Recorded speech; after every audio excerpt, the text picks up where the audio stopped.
Exercise number 11. Ready? Start.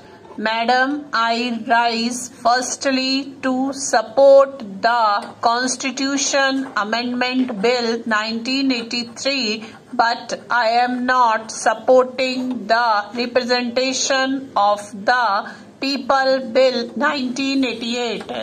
I have got serious objections to certain provisions of the amending bill.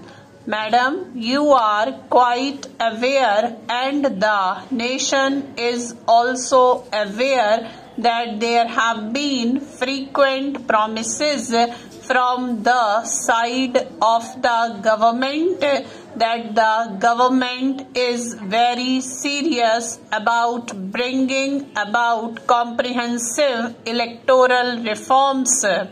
As a matter of fact, never has there been the occasion when the government really put into shape in concrete terms what it really means by electoral reforms.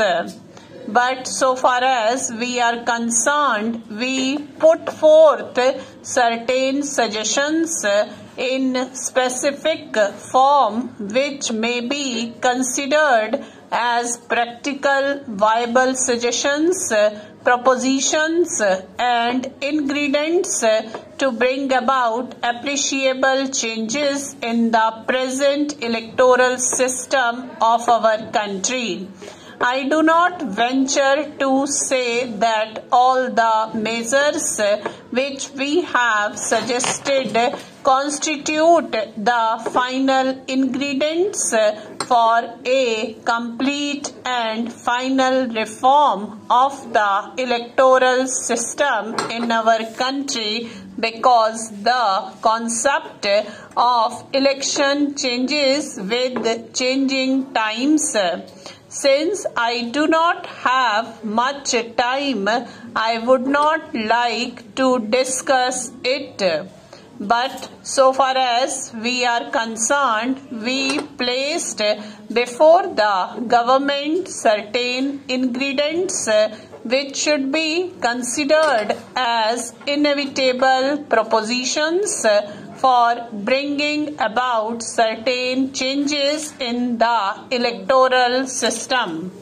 Those include, amongst others, acceptance of the principle of proportional representation, state funding of elections, elimination of money power and muscle power, stoppage of misuse of media, reduction of corrupt electoral practices and impartial and independent election commission.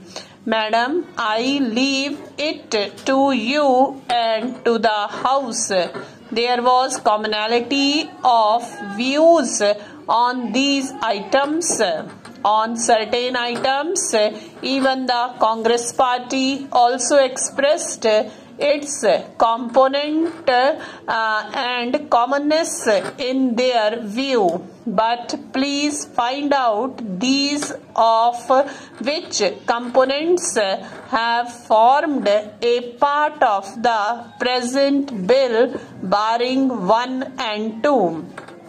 Anyway, at this stage, I want to say something about the comments made by my friend, particularly in regard to proportional representation in India. He has a misconceived idea and he is ignorant of the electoral history of this country.